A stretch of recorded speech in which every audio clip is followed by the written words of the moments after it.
Bandido's HOTFIX 1.1.3 is live, and it's hands down the best update yet. And more to come. Public invasions are now available. Freyna gets a major buff to her kit, and both Keil and Eseimo have been powered up. We'll dive into those changes in detail. On top of that, we're getting new weapon modules, and get this, you can now set run by default in your settings. I literally asked just for that. But that's not all. A new Freyna event is here with a fresh way to earn even better rewards. There's so much to go over, and we got the detailed rundown on the October 10th update, which delivers everything the community has been asking for. We're talking more epic battles, ultimate Freyna, Haley mods, fixing reactor issues, updating special operations, giving us something to do with our extra blueprints, adding a new exchange currency, the ETO vendor, and a lot more. Well, if you hear the excitement in my voice, you should, because it's shaping up to be a really nice October. If you've been waiting for new content, this is the game changer you've been holding out for. There's a lot to unpack, so let's jump right into it.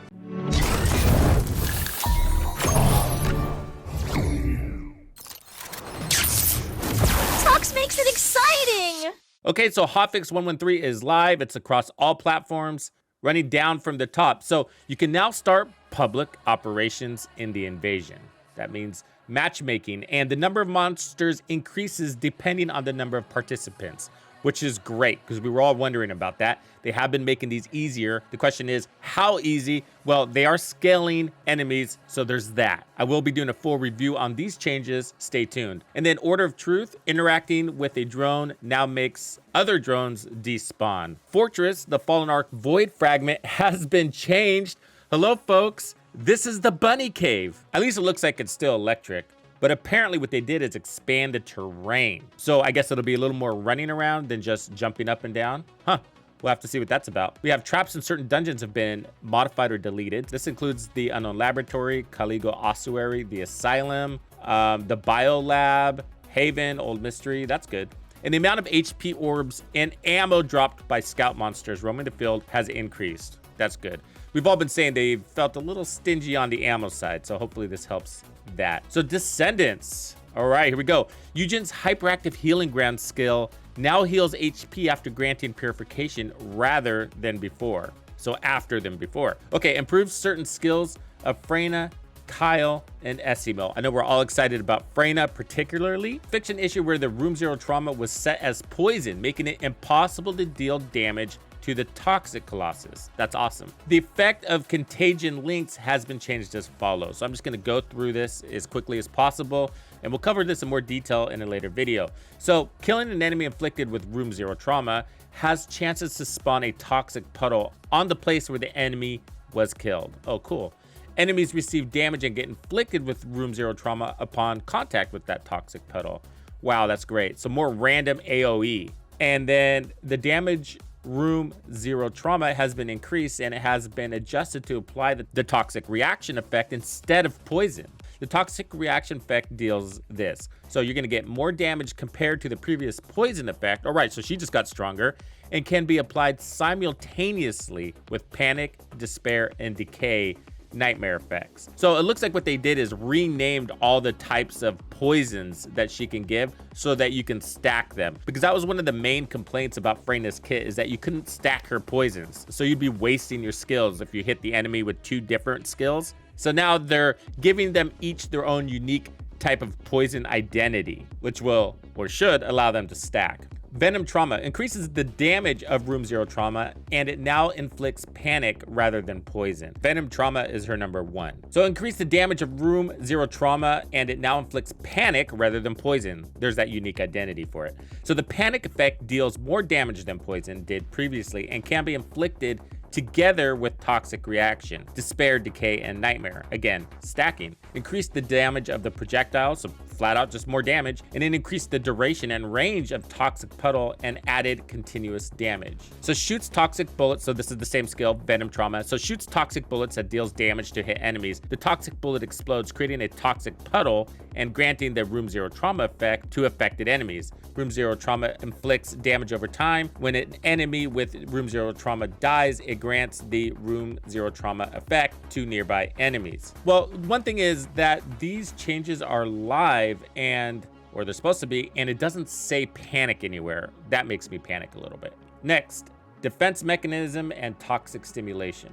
Okay, so they increase the damage of room 0 trauma, and it now inflicts despair rather than poison. The despair effect deals more damage than poison did previously, so it's also stronger, and can be inflicted together with toxic reaction like panic, decay, and nightmare. So it stacks with its friendly skills, and increase the chance to inflict room 0 trauma. And that's number 2, which is sort of like this poison armor she has, and it inflicts poison to enemies that are attacking you, even if they're at range. I really enjoy this one. Actually, it's very undervalued. Putrid venom and venom synthesis. Toxic swamp and toxic footprint now inflict room 0 trauma instead of poison, and room 0 trauma now inflicts decay rather than poison. The decay effect deals more damage than poison did previously, and can be inflicted together with toxic reaction, panic, despair, and nightmare. Oh, that's really cool. Yeah, so this is her number 3, which is like a Molotov cocktail of poison.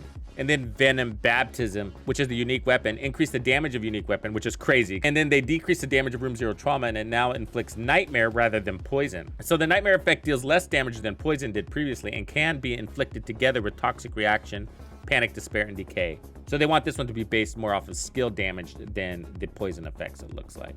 Wow, really exciting. Can't wait to see this one in action. So this section is talking about her mods. So she's got a mod called Contagion. So defeating an enemy now inflicts room 0 trauma instead of poison. And this change is applied together with other changes made to skills with this patch. So they increase the number of toxic puddles spawning from Contagion links, which is the passive. And then the room 0 trauma caused by skills with the Contagion module does not inflict toxic reaction like panic, despair, decay, or nightmare. That's kind of confusing. Does that mean they can't stack? Which that would be weird, right? This might be a wording thing here. I think it's talking about the after effects, the collateral damage isn't going to do panic, despair, decay, or nightmare. Yeah, the wording is really weird here because it contradicts exactly what the mod minimizes. It says literally, when an enemy inflicted by room 0 trauma dies, it inflicts nearby enemies with room 0 trauma, right? So basically it spreads the damage, okay? But then it says here, the room 0 trauma caused by skills, which is what she's going to use, with the Contagion module, which is all of them, it does not inflict toxic reaction, which is panic, despair, decay, or nightmare. So it sounds like if you're running Contagion, then you're not going to be able to stack your damage, but that might only mean from the collateral damage. And so we're going to have to test that. That sounds very confusing. All right, neurotoxin synthesis, her other mod. This change is applied together with other changes made to skills with this patch. They're basically saying don't look at this in an isolated container, refer to the other notes we just covered. So they increase the damage of room 0 trauma, so it's just stronger now. So let's see what this one does. Modifies the effect of room 0 trauma, does not spread poison, but inflicts ATK reduction and weaken regeneration. So this is her boss mod. Shall we look at Keil? Okay, so experienced technician decreases its shield recovery. In exchange, the cooldown has been decreased. You now recover a certain amount of magnetic force upon the activation, even if no enemies are hit by the effect. That's cool. Meanwhile, you will recover more magnetic force depending on the number of enemies hit. Decreases the stack cooldown while increasing the damage. Magnetic bulwark and diamagnetic bulwark. While using the skill, you now recover magnetic force by a certain percentage of max shield over time. The shield cost while using the skill has also been slightly increased. And then the barrier from magnetic bulwark is not affected by Keil's attribute resistance. And the barrier HP is now more proportional to Keil's shield increase, the cooldown of magnetic bulwark. Magnetism spurt and self-directed eruption increases the skill effect range. I'm excited to get back into Keil. Actually, I used him just when I was leveling him, and he's a lot of fun. I don't think he gets the proper attention. Hopefully this helps. So increase the skill effect range. And then the magnetism spurt skill now heals your shield as well as all your ally shields. Oh, how cool. It now costs more magnetic force and the skill cooldown has been increased. Slightly increase the skill power modifier for the damage of magnetism spurt while slightly decreasing the additional damage magnetic force modifier. When the self-directed eruption skill ends, it no longer heals the shields of allies. It now heals your shield instead, and the duration of traction has been increased. Increase the skill power modifier for the damage of self-directed eruption while slightly decreasing the additional damage magnetic force modifier. Superconductivity thrusters and superconductive bombing. So greatly increase the damage of the thrusters while increasing the cooldown, and then for bombing skill is now affected by the duration increase stat. So firing the bomb now costs magnetic force as an absolute value rather than a percentage. You're now immune to knockdown and knockback knockdown while using thrusters or bombing. Oh, cool. The animations, the Superman animations was kind of a problem, right? Okay, Eseimo. Yeah, this guy needs more love. So, adventitious habit. The effect is now triggered when you are hit instead of when your shield is depleted. Good. Using skills now reduces the cooldown of this habit by a certain amount. Increase the cooldown. So time bomb. Skills can now be used while sprinting and after cast delay has been adjusted. The projectile speed has also been slightly increased. That's cool. It's because he's got this constant like animation thing happening and it really slows you down. So blast and cluster bomb. Okay, you can now switch to other actions earlier when using this skill. It no longer costs MP and the cooldown has been decreased. Wow. The blast skill is now affected by more bombs and increase the damage based on the number of bombs. The explosives that spawn upon using the cluster bomb skill now explodes earlier than before. I think that's good because that timer was annoying. The number and damage of explosives has been increased and the explosion range has been reduced. The damage of cluster bomb now increases based on the number of bombs. Wow, looks like they really thought this one through, I think. So guided landmine, the skill can now be activated while moving and you can perform other actions when using the skill. All right, he's gonna be able to be a little bit more of a run and gun, so to speak, with his explosives. More survivability from that, I imagine. So quicker than before, an attached bomb now takes longer to automatically explode and then slightly increase the travel speed of installed guided landmines towards enemies. I think that's good, yeah, because it would take forever to reach the enemy. Installed guided landmines now can be exploded with blast, so you can manually trigger those. Arc explosion simplified the skill's animation, and now you're immune to knockback and knockdown while using the skill. Increase the duration of madness. The effects now include an increase of skill power.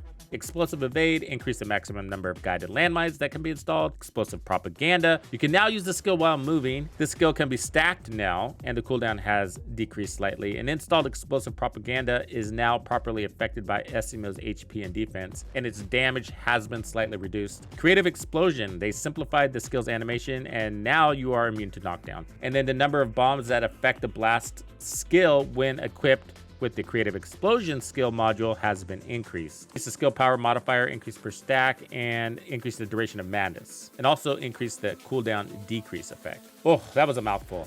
All right, so we got through the Descendants part, and there's more changes coming. We're gonna cover that as soon as we get through this patch notes, so stay with me. I know we're going over a lot. Let's do this! So weapons and modules, we get 2 new modules. These are in the game now, so go farm them. So Biosync Shield reduces HP recovery from HP orbs by a certain amount and instead heals the shield by the set amount. So those looking for stronger shields like Enzo, for example. Last Stand. When using a skill to attack enemies, consume all of your shield to deal additional damage equivalent to a certain percentage of the total damage. The additional damage has a base value and the value increases based on the amount of shield consumed. After activation, recovers shield by a certain percentage of max shield every second for a certain period of time. It has a cooldown. This one is awesome. There's a few Descendants that are really gonna take advantage of this. If you're a Sharon player, if you love Sharon, this one's for you. Void Domination just got a power hack. So now we're in the UI section, and now you can check recommended stats for each intercept battle. The stats include weapon DPS, max HP, shield, defense, and resistance. That's nice. Ultimate weapons will no longer be filtered as junk. Here's one I'm excited about. So you can now set whether to run or sprint by default for movement in-game options. Yeah, I'm sprinting forever by default. Okay, the range of possible values for controller dead zone settings in the game options has been increased. You can now set controller vibrations. Look at this one. The storage box under the workbench in Albion has been moved to near the mailbox above, so you don't have to go running back and forth. I wonder what they're gonna do with that lower area now. It's a spawn point. And then here's some miscellaneous. So now you can view spawn or despawn animations for each Descendant and customize. And then they added a feature to rewatch cinematics. Director's comment. So since cinematics provide higher quality lighting compared to the usual gameplay environment, they're perfectly suited for players to examine their customization. Since players who finish this story cannot see the ultimate Descendants they farmed or their customized Descendants in cinematics, we've added a feature to rewatch them. So now you can rewatch cinematics after finishing the story with the Haley you've acquired or the ultimate Descendant you've worked hard to get. Added the preview and field button in the customized UI, so you can now preview the appearance and paint color with an actual field as the background. Freyna's Vulgus Slayer and Glazed Vampire. Ooh, let's take a quick look. I gotta see those. Oh, that's Freyna's ultimate slayer. It looks like a Colossus. Glazed Vampire is sick. That's awesome. That's a nice deep red. 750, yikes. And then there's Volby's Glowing Frog. Okay, changing gears. Here is Dev Note Volume 14, and it's good, so buckle up. Let's do this! So after scheduling the second Season 1 update on October 10th, the dev team is working hard to bring you satisfying content. The Season 1 update has taught us a lot about the direction the first Descendant should take, and we're striving to deliver even better content based on what we've learned. Now I've scanned through this, and there's some tidbits in here you're going to like. Okay, so Ultimate Freyna, they go on a little bit of her story here, but you will be able to experience her story. I'm just gonna skip through that. On October 10th, you're gonna be able to take advantage of her new appearance with Ultimate Freyna. So new modules, Ultimate Freyna's exclusive modules, Toxic Mixture and Venom Injection will be added. Awesome, 2 modules for her ultimate. Freyna's passive skill Contagion Links is changed to Toxic Mixture. So when equipped, the skill module will trigger necrosis instead of room 0 trauma as enemies gain more stacks of necrosis. Your firearm attack increases when you shoot at them. And if an enemy reaches max stacks, your firearm critical hit rate also increases. So Toxic Mixture, that's awesome. So that is, in my opinion, really gonna boost her weapon that has really good synergy, which is Fallen Hope. I really like using that weapon with her. If you like to shoot with her, I think that's the best weapon. Venom Injection. So defense mechanism is changed to Venom Injection. Venom Injection consumes resources to recover your shield and increases skill power modifier while inflicting corrosion on enemies. Enemies inflicted with corrosion suffer reduced toxin resistance, making them more vulnerable to toxic attacks. Ooh, that's really neat, I gotta say. So for one, they're making shields a little bit more useful here because you can regenerate those like Enzo. So you might wanna think about rolling into shields for her now. That's really neat. But it also increases skill power modifier. And if I recall, she needs that. She doesn't have very high modifiers and she has low crits. And then it's related to corrosion. What was the corrosion? So corrosion is another word they're adding to the mix. So we got panic, decay, nightmare, and then we got despair, and now we got corrosion. So lots of lingo here we're gonna have to get caught up on. And then Haley's exclusive modules hits on October 10th. Super cooled Kuiper round and cryogenic cluster shots will be added. So super cooled Kuiper round, using the unique weapon reduces firearm attack and fire rate, but increases weak point damage in return. Also, successful weak point attacks recover your shield instead of your MP. There it is again, making shields more useful. The increase in weak point damage decreases on firing the unique weapon, but increases again on successful weak point attacks. Cryogenic cluster shot, the cryo effect is changed to cryogenic. And using a firearm to attack an enemy inflicted with the cryogenic deals additional AoE damage to nearby enemies, making this a useful skill module for clearing out common monsters. Hey, that's really interesting because it doesn't say on kill. It just says using a firearm to attack an enemy inflicted. So it looks like there's gonna be collateral damage before they're even killed. That's neat. So following the addition of modules to improve shield utilization on September 26th, those are the ones we got today, we'll be adding modules that boost skill power or firearm attack instead of critical hit on October 10th to encourage the use of weapons and descendants that have low critical hit rates. That's pretty neat. I think that's saying we're gonna have weapon mods that will give us more skill power. Yeah, totally want that. So stoked about that. That seems like a little change, but it's a game changer for a lot of builds. Death Stalker. So while the enemy wreaks havoc, look at that enemy. She is mean looking, cool looking. I like the armored look that she has. While the enemy wreaks havoc, a new Colossus, the Death Stalker, has appeared in the void and it's approaching Ingress, a stalker of living things in the darkness of the void space. And they're gonna nerf Gluttony once this one comes out. She will be the new hardest boss. We got a new weapon called Frost Watcher. Look at that. That's a good looking rifle. That looks like it's a scout rifle. So to wield true power, sometimes you need to be cold and deliberate rather than fast and hot. So this is on Haley theme. So Frost Watcher is the perfect weapon for such descendants. This scout rifle has been designed with a built-in chill RK catalyst to allow anyone to fire cryogenic bullets. Wow, we can all be Haley. But that cold power wasn't something anyone could wield before. The Frost Watcher's chill RK would course through the entire body of its user and slow their movements, and very few descendants in Albion could handle being in such a state. But if a descendant can handle it all, Frostwatcher can provide them the most cold-hearted skill in battle. Especially a cryogenic RK user like Haley will benefit from the metabolic boost caused by the Frostwatcher's refrigerant that surrounds her rifle. So it looks like there's also a synergy for Haley. That's neat. That's really neat. Smart. Very well designed. A quick pause here because this is the biggest deal, I think. I mean, everything's exciting. We always want new weapons, and we want new bosses, and we want new descendants and balances and all that stuff. But one of the biggest complaints I'm seeing everywhere is that people want new content.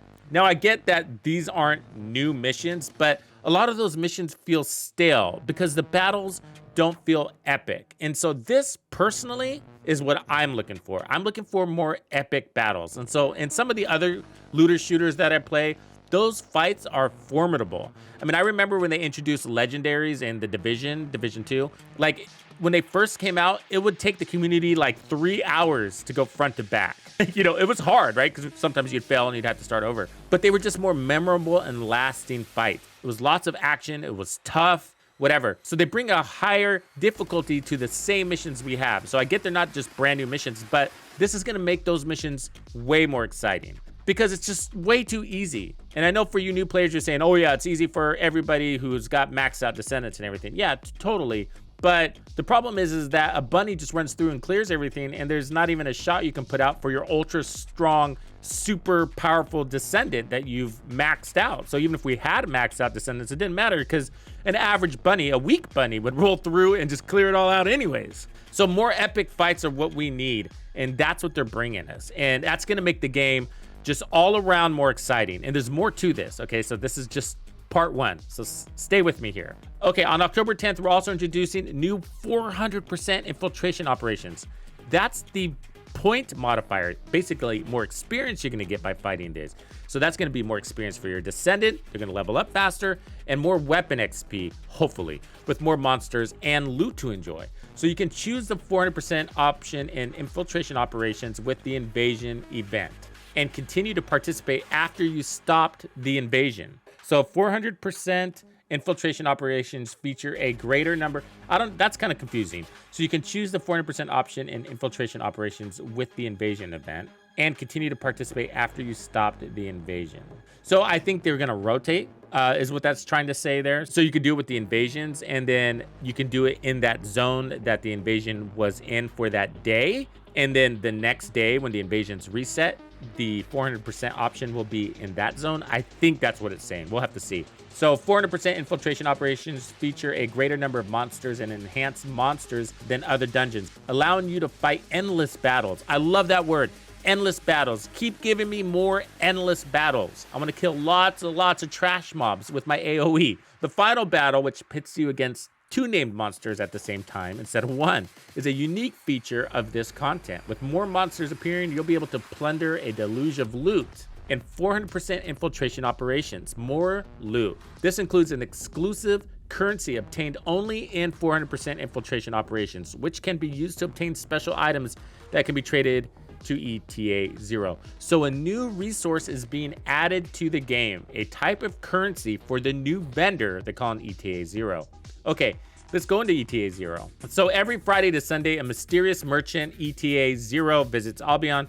So on the weekends, okay, they're trying to pump up engagement on the weekends. So this guy is gonna offer a different list of goods each week, consistent of Descendant blueprints, weapon blueprints, materials, inventory expansions. Wow, that'll be nice. I want inventory expansions.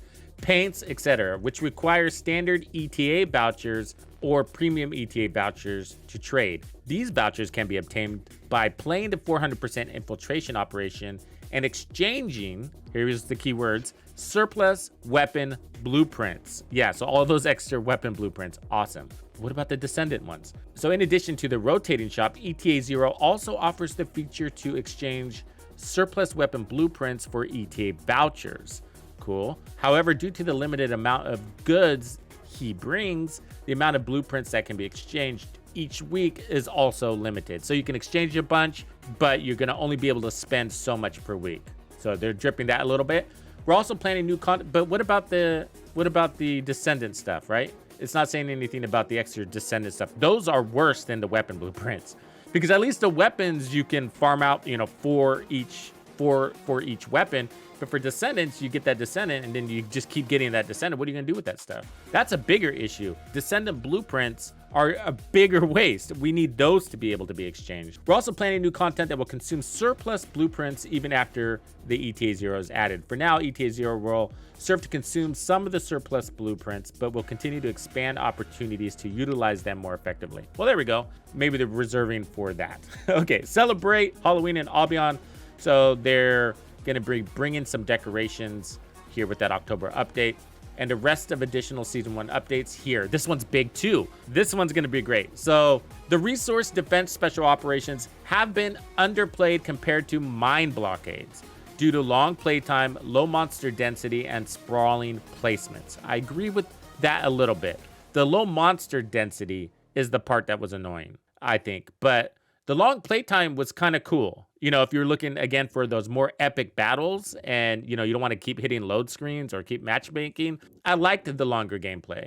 But yeah, that's me. So we plan to improve resource defense and make it, so think of like Echo Swamp. The Echo Swamp one is a resource defense. So we plan to improve resource defense and make it more interesting by shortening the playtime of resource defense to the level of mine blockade, increasing the number of monsters, oh yes, more epic fights, and changing the placement style. So we also want to address the issue of reactor farming. Oh my lord, yes. Yes, please. To reduce the inconvenience of having to farm a new ultimate reactor every time you switch to a weapon, we're introducing the reactor implant system. Oh my lord. Reactor farming sucks. But those substats, it's just so slow to get drops in some of these zones. They need to update the targeted zone system. So right now, the targeted loot is rotating on a weekly basis, which is nice when it hits, right? When it hits in a good zone and the farm you're looking for is there. But when it's not and you're trying to farm a Descendant, you have to wait a week. That's just too long to be working on a Descendant. And so you end up having to go to these crappy zones and you'll get like 1 drop an hour. It's horrible. It's horrible. So the system will allow you to implant the weapon optimization conditions of other ultimate reactors to your current ultimate reactor. Wow, you get to merge them. An ultimate reactor can have up to 3 weapon optimization conditions, and you can freely implant weapon optimization conditions based on your weapon settings. With this, you'll no longer have to farm a new reactor each time you switch your weapons. Yeah, that's cool. As you only need to implant a new weapon optimization condition into the reactor you're currently using. I think what it's saying is that you can apply 3 different weapon types to a reactor. It doesn't say it has to be an ultimate weapon specifically. Either way, they're aware of the issue and they're working to make it better.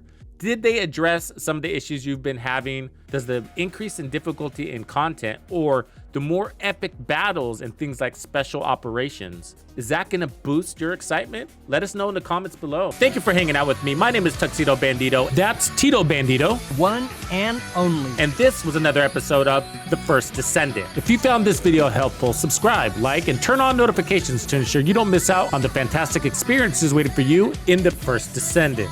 And if you like videos like this, check out the one I have recommended for you right here. If you have anything you want to see covered, be sure to let me know in the comments below. And thank you to all the channel members and donors who make everything possible. Tux Nation wouldn't be without you. When you buy or download anything for The First Descendant, be sure to use Tux's creator code to support the channel. Easy peasy.